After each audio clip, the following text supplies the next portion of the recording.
Hello student, मैं नरेंद्र। आज हम मेटलर्जी एंड मेजरिंग इंस्ट्रूमेंट के चैप्टर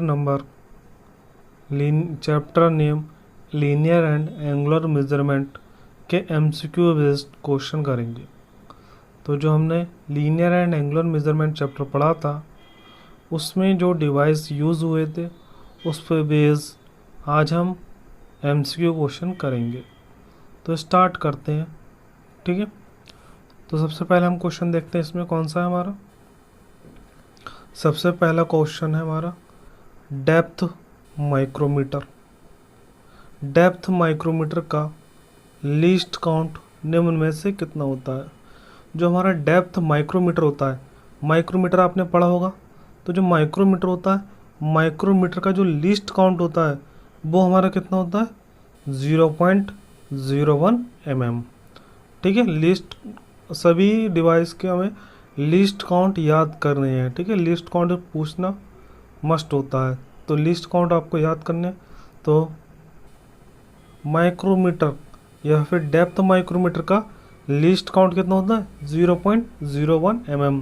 लिस्ट काउंट का मतलब होता है किसी भी माइक्रोमीटर के द्वारा कितना कम से कम डायमेंशन को मेजरमेंट करा जा सकता है विद द एक्यूरेसी। मतलब किस एक्यूरेसी के अंदर वो मेज़रमेंट करता है मेनली। तो माइक्रोमीटर जो मेज़रमेंट करता है वो 0.01 mm एक्यूरेसी के साथ करता है, ठीक है। तो इसमें डेप्थ माइक्रोमीटर का लीस्ट काउंट हो जाएगा आपका 0.01 mm। आगे देखते हैं सेकंड क्वेश्चन हमारा कौन सा है। सेकंड क्वेश्चन में अगर हम बात करें, सेकंड क्वेश्चन है निम्न में से किस माइक्रोमीटर का प्रयोग करके किसी ब्लाइड होल, स्लॉट, स्टेप आदि की गहराई माप या चेक कर सकते हैं। ठीक है। यहाँ पे क्या दिया हुआ है, किस माइक्रोमीटर, मतलब माइक्रोमीटर जो होते हैं आपके कई प्रकार के होते हैं। इसमें क्या कह रहा है, इन जो हमारे ऑप्शन दिए उसमें से किस माइक्रोमीटर का उपयोग करके किसी भी होल की गहराई को माप सकते हैं। तो आप बताइए कोई भी माइक्रोमीटर का यूज़ करके हम कौन सा माइक्रोमीटर का यूज़ करें जिससे गहराई नाप लें। आउटसाइड माइक्रोमीटर का तो यूज़ करके नाप नहीं सकते, क्योंकि आउटसाइड से नापते हैं आउटर सरफेस का एरिया डायमीटर। इनसाइड माइक्रोमीटर से इनसाइड डायमीटर को नापते हैं।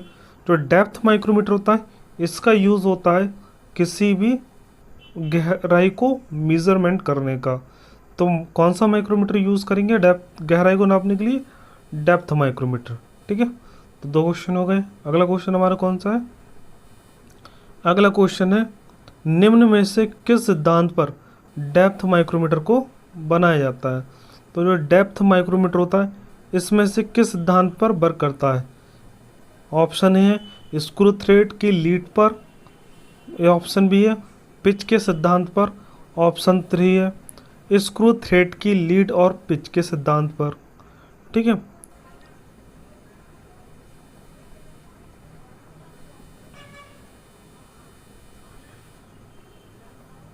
और ऑप्शन 4 है इनमें से कोई नहीं।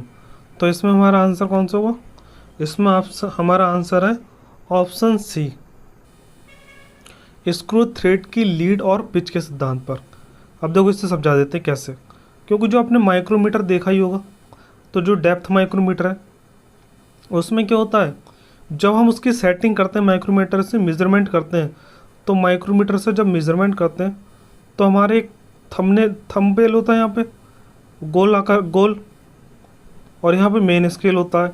तो यहाँ पे जो मेन स्केल है और यहाँ पे थंबनेल होता है, तो उन्हें जब घुमाते हैं तो इसके अंदर बनी हुई चूड़ियाँ होती हैं, वो चूड़ियों पे तो घूमता है, जिससे वो घूमता है। और घूमने को क्या कहते हैं, वो जितने एक चक्कर घुमाने में जितनी दूरी आगे बढ़ता है उससे हम क्या कहते हैं, लीड कहते हैं।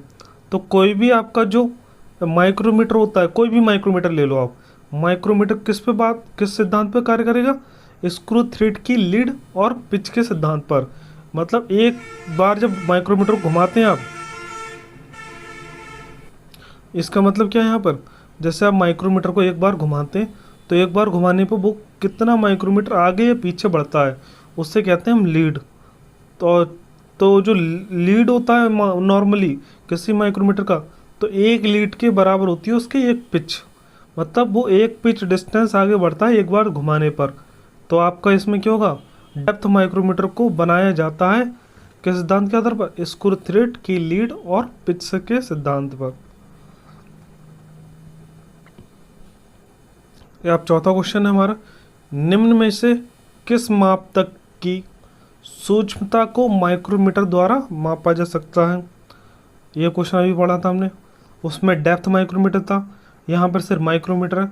तो हमारी इसमें लीस्ट काउंट, ये कह सकते हैं सूक्ष्मता, कितनी सूक्ष्म वैल्यू को माप सकते हैं हम, सूक्ष्म सबसे 0.01 mm की सबसे सूक्ष्म वैल्यू को भी मेजरमेंट कर सकते हैं, इससे कम का नहीं। तो इसका जो हमारा 0.01 mm है, ये क्या है, इसका लीस्ट काउंट भी है और सूक्ष्मता वैल्यू भी है, ठीक है, सबसे सूक्ष्म माप, ठीक है, किसी माइक्रोमीटर द्वारा। आगे देखते हैं इसमें,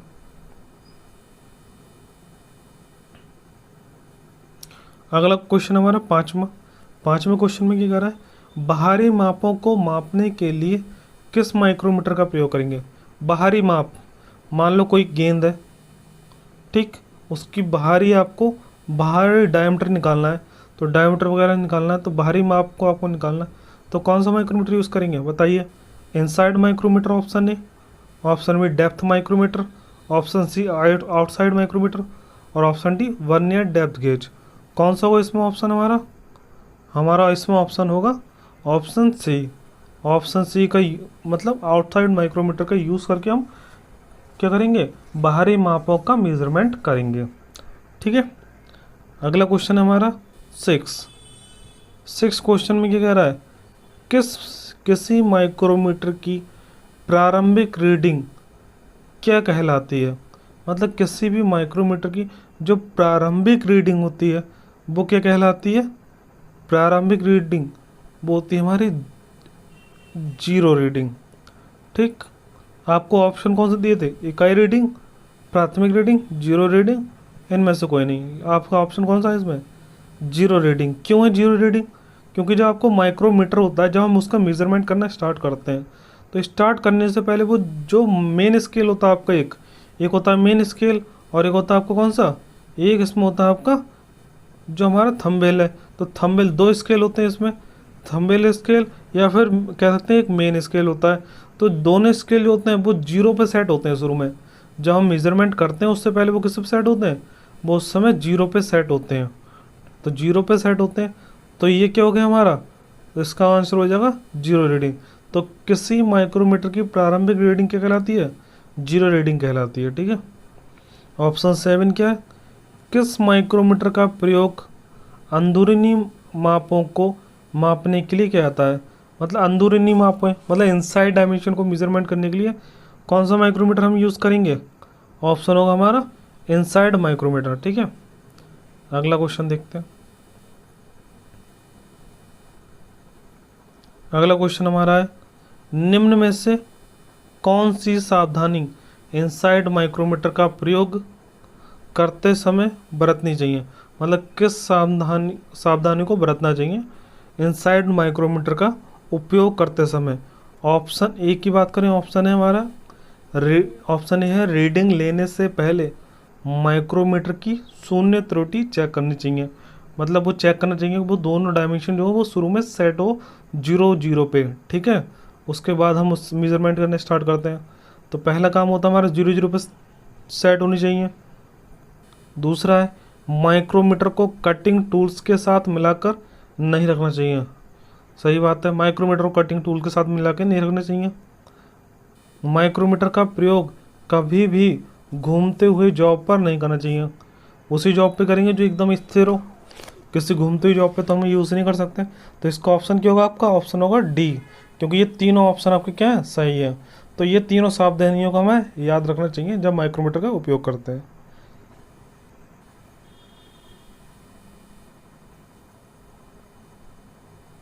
अगला क्वेश्चन है 9th, metric vernier outside micrometer का लीस्ट काउंट क्या होता है। ठीक है, question number 9, metric vernier outside micrometer का लीस्ट काउंट क्या होता है। तो इसका लीस्ट काउंट कितना होगा हमारा, इसका लीस्ट काउंट होगा 0.001 mm। ठीक है, तो याद रखना है हमें। तो जो हमारा मीट्रिक बर्नियर आउटसाइड माइक्रोमीटर होता है का जो लीस्ट काउंट होगा उसका वो होता है 0.001 mm। ठीक है, तो याद रखना मीट्रिक बर्नियर आउटसाइड माइक्रोमीटर का जो आपका लीस्ट काउंट होगा इसमें 0.001 mm होगा। ठीक है, अगला क्वेश्चन देखते हैं 10th। निम्न में से बर्नियर डेप्थ गेज का लीस्ट काउंट। तो जो बर्नियर डेप्थ गेज होता है उसका लीस्ट काउंट कितना होता है, इसका लीस्ट काउंट होता है 0.02 mm। तो किसी भी बर्नियर डेप्थ गेज का लीस्ट काउंट कितना होगा 0.02 mm। ठीक है, तो ऑप्शन सी हो गया इसमें। आगे देखते हैं 11वां क्या है, निम्न में से बर्नियर हाइट गेज का प्रकार है। तो इसमें से हमें बताना है इसमें से कौन सा बर्नियर हाइट गेज का प्रकार है।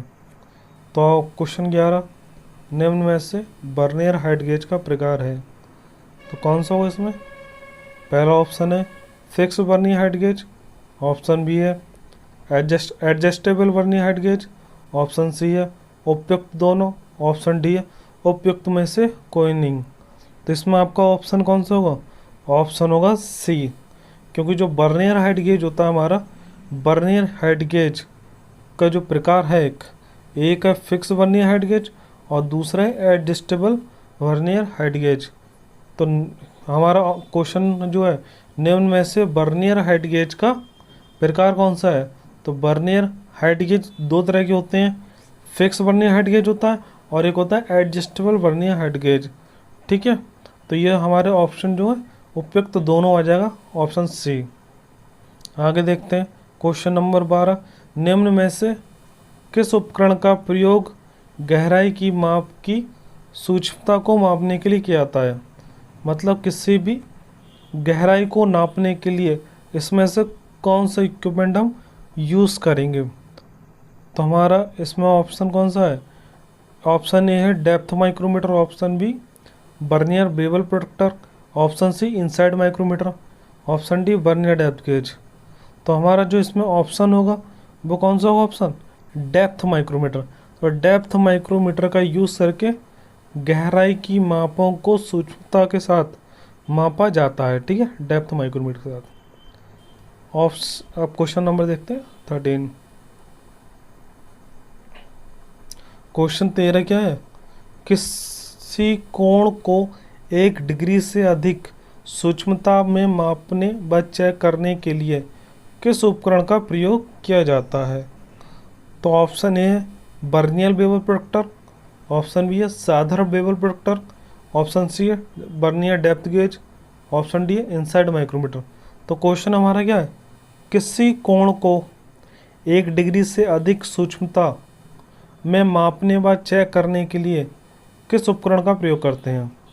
तो हमारा क्वेश्चन क्या कह रहा है, क्वेश्चन हमारा ये कह रहा है जैसे हम 1 डिग्री से भी कम कोण नापना है, मान लो हमें, मतलब इससे भी सूक्ष्म का मतलब क्या है, इससे भी कम कोण नापना है, तो इसमें किस डिवाइस का यूज़ करके किससे भी 1 डिग्री से कम कोण को भी माप सकते हैं हम।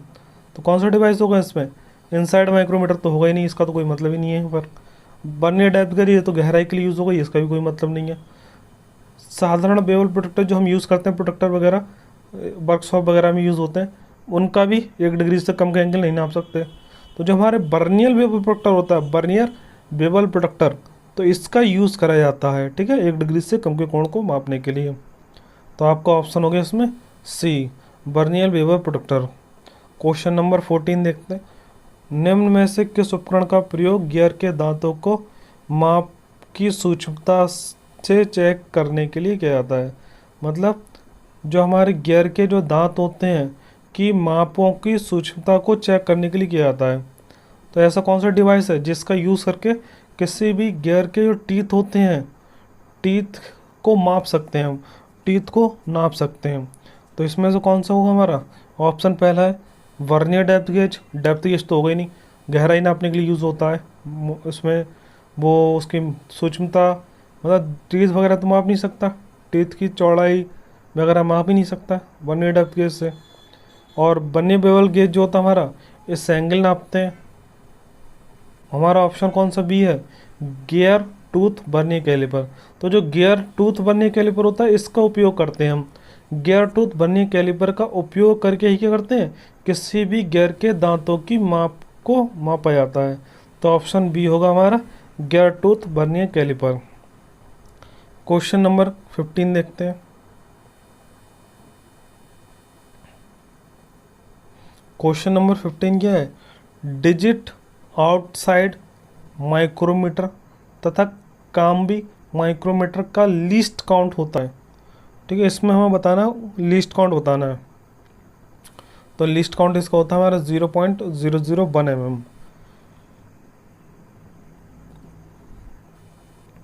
जो डिजिट आउटसाइड माइक्रोमीटर होता है तथा काम्बी माइक्रोमीटर होता है, इनका लीस्ट काउंट आपको याद रखना है।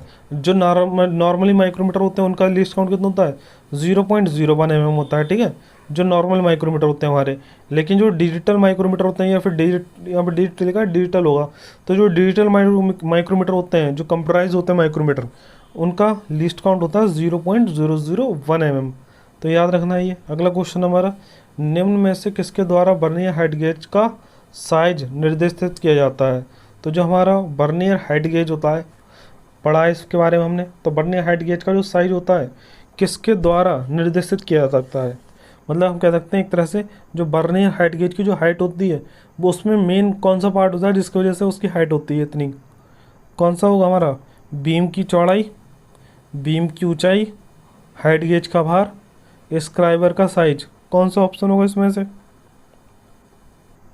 ऑप्शन बी सही होगा, बीम की ऊंचाई। चौड़ाई से तो मतलब ही नहीं है, चौड़ाई थोड़ी नहीं बताएगा उसका साइज कितना होना चाहिए। तो जो वर्नियर हाइट गेज होता है हमारा इस तरह से होता है, वर्नियर हाइट गेज ऊंचाई में होता है, तो उसकी चौड़ाई से तो कोई मतलब ही नहीं है बीम की। और हाइट गेज के भार से भी कोई मतलब नहीं है, साइज से भी कोई मतलब नहीं। यहाँ पे मेन है बीम की ऊंचाई। जितनी बीम की ऊंचाई ज़्यादा होगी उतना ही वर्नियर हाइट गेज का भी कैसा होगा, साइज अधिक होगा। आगे देखते हैं।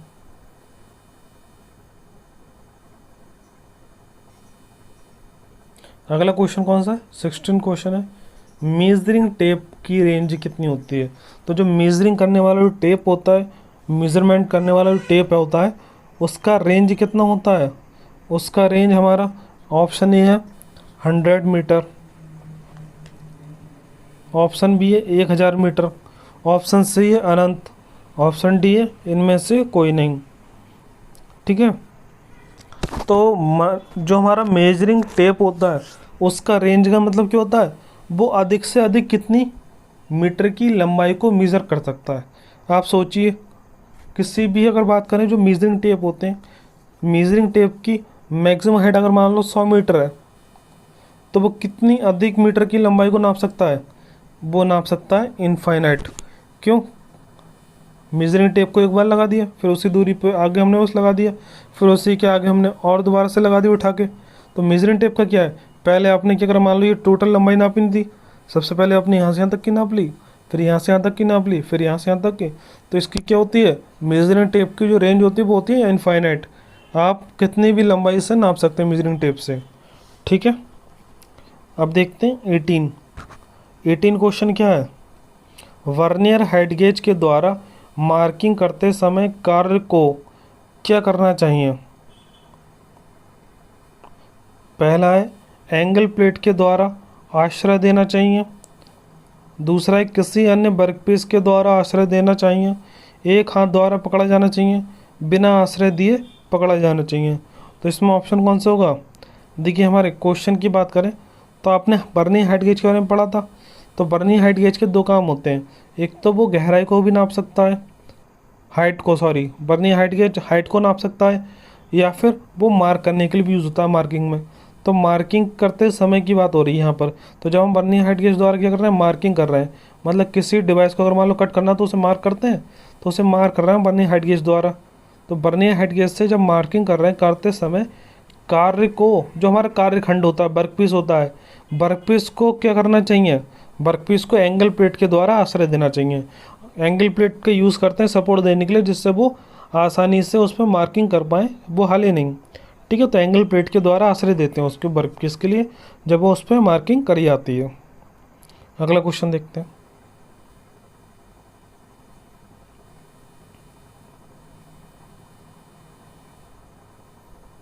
अगला क्वेश्चन है बर्नियर बेवल प्रोटेक्टर में 5 मिनट, जो आपका 5 एक, ठीक है, जैसे अगर मान लो 5 एक बार लगाए इसमें, इस तरह से लगाए, या फिर 5 के ऊपर 2 बार बार लगाए, तो इसका मतलब होता है मिनट।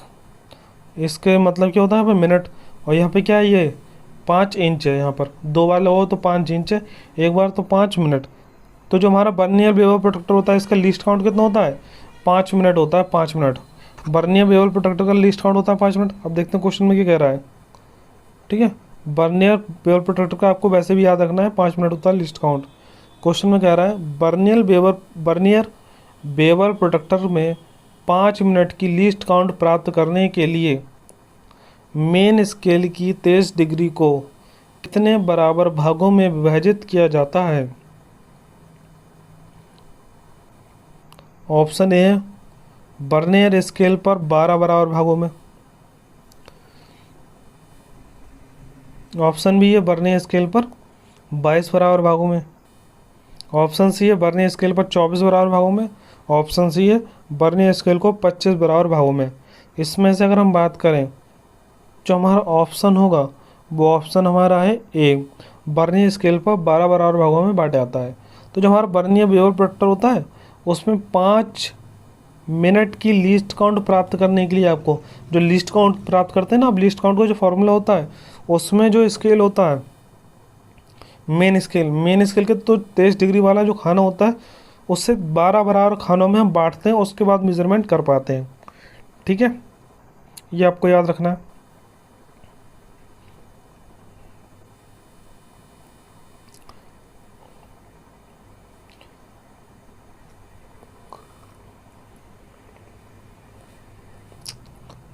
अगला क्वेश्चन हमारा है 20, देखते हैं इसे फिर। शुद्धता अधिक होती है, किसकी शुद्धता अधिक होती है हमें ये बताना है। मैग्नीफाइंग कैलिपर में, डिजिटल कैलिपर में, डायल कैलिपर में। तो कैलिपर के बारे में तो पढ़ा ही हमने, तो शुद्धता इसमें से बतानी किसकी अधिक होगी। तो कैलिपर का यूज़ करते थे हम, किसके लिए करते थे, इंटरनल और एक्सटर्नल डायमीटर को मेजरमेंट करने के लिए कैलिपर का यूज़ करते थे। तो जो कैलिपर्स होता था वो 3 तरह के होते थे। एक होता था हमारा डिजिटल वाला होता था, एक होता था डायल होता था, एक होता था मैग्नीफाइंग कैलिपर होता था। लेकिन इसमें सबसे ज़्यादा जो शुद्धता होती थी, एक्यूरेसी, वो मिलती थी डिजिटल कैलिपर की। तो यहाँ पर आंसर आपका होगा डिजिटल कैलिपर। क्वेश्चन 21 में कौन सा हमारा, अधिक से अधिक आउटसाइड माइक्रोमीटर द्वारा कितनी दूरी मापी जा सकती है। तो जो आउटसाइड माइक्रोमीटर होता है, माइक्रोमीटर द्वारा जो आउटसाइड डायमेंशन मेजर करी जाती हैं, तो वो मैक्सिमम कितनी मेजरमेंट कर सकता है वो आउटसाइड डायमेंशन को, वो आपको याद रखना है 100 mm। तो किसी भी माइक्रोमीटर द्वारा आउटसाइड डायमेंशन को मैक्सिमम 100 mm तक मेजर कर सकता है। अगला क्वेश्चन हमारा क्या है, इनसाइड माइक्रोमीटर में थिम्बल के ऊपर निम्न में से क्या होता है। थिम्बल आपने देखोगा तो माइक्रोमीटर, ठीक है, माइक्रोमीटर का आपने जो डायग्राम देखा होगा, तो माइक्रोमीटर में जो थिम्बल होता है, थिम्बल में मैं से बताना कौन सा पार्ट होता है। थिम्बल में आपने देखोगा इस तरह का आपका थिम्बल होता है, जिस पे क्या होती है,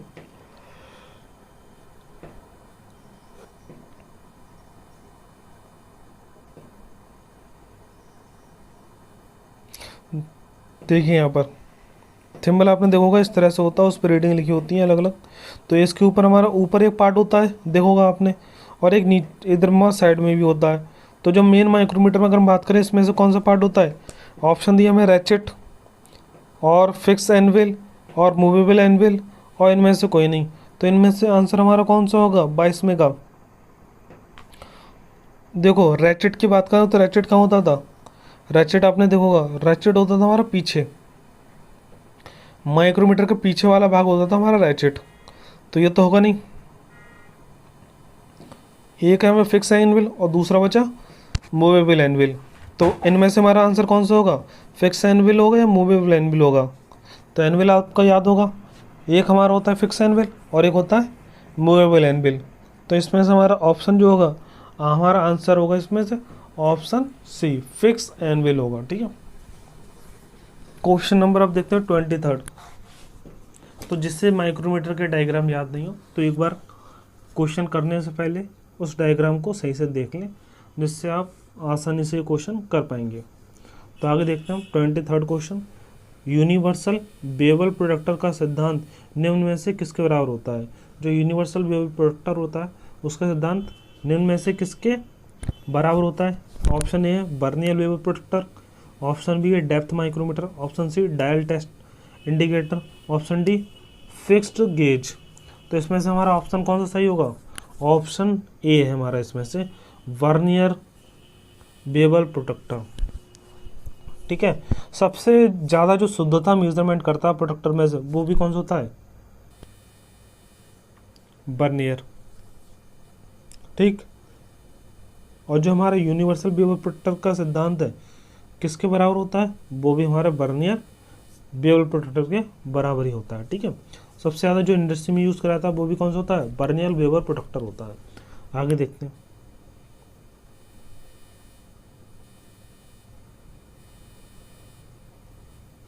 इसमें हमारा 24वां क्वेश्चन है, साइन बार का कार्य है। तो साइन बार का कौन सा कार्य है इसमें? ऑप्शन ए है समतलता मापने के लिए, ऑप्शन बी टेपर ज्ञात करने के लिए, option C A and B दोनों के लिए, ऑप्शन डी इनमें से कोई नहीं। तो साइन बार तो आपने देखा होगा। तो साइन बार का मेन काम क्या होता है?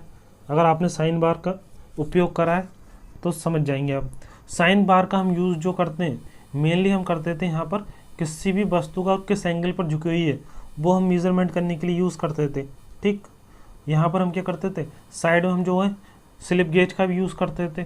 तो जो साइन बार होता है मेनली एंगल को मेज़रमेंट करने के लिए होता था, लेकिन साथ में ये क्या होता है, ये अगर मान लो कोई भी सरफेस किसी भी एंगल पर झुकी है तो आप इससे चेक कर सकते हैं वो समतल है या नहीं है।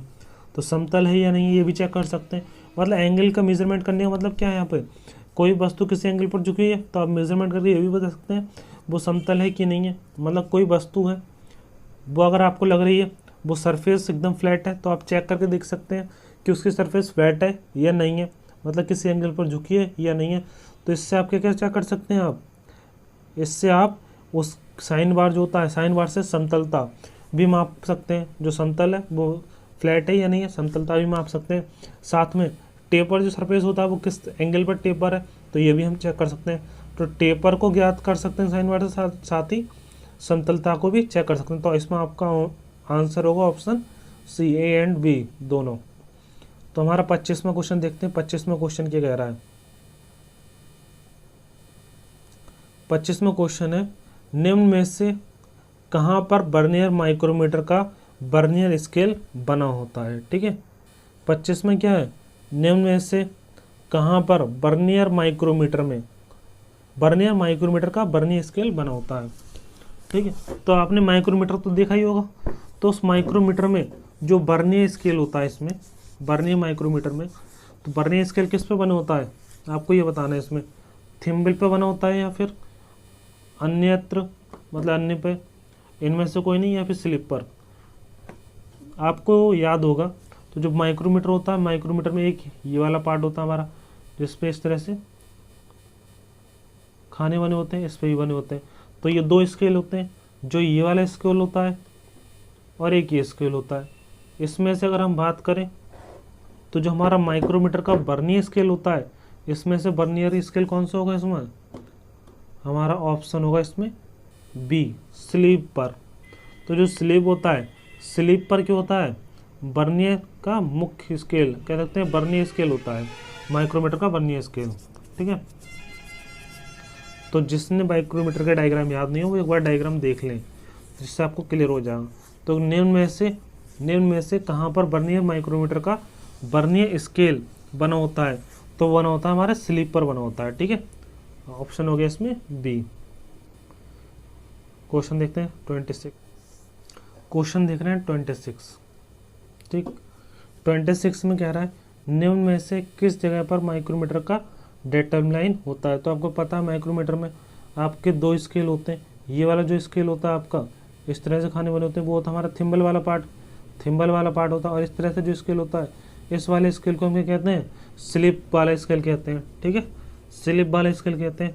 तो इसमें से किस में हमारा डेटम लाइन होगा, डेटम लाइन होता है इस वाले स्केल पे, मतलब स्लिप बारे पर, क्योंकि मेन स्केल आपका जो होता है बर्नियर स्केल या फिर कह सकते हैं मेन स्केल आपका यही होता है, स्लिप वाला स्केल, ठीक है। तो इसमें से निम्न में से किस जगह पर माइक्रोमीटर का डेटम लाइन होता है, स्लिप पर होता है, ठीक है। और क्वेश्चन हमारा 27 है, एक पूर्ण चक्कर में मीट्रिक माइक्रोमीटर का थिम्बल कितना आगे बढ़ता है।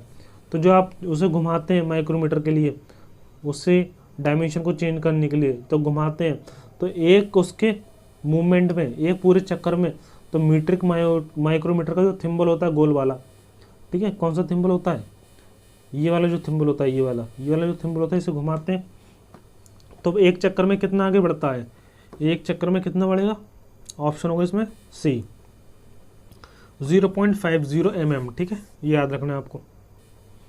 आगे देखते हैं यहाँ पे 28 में ये कह रहा है,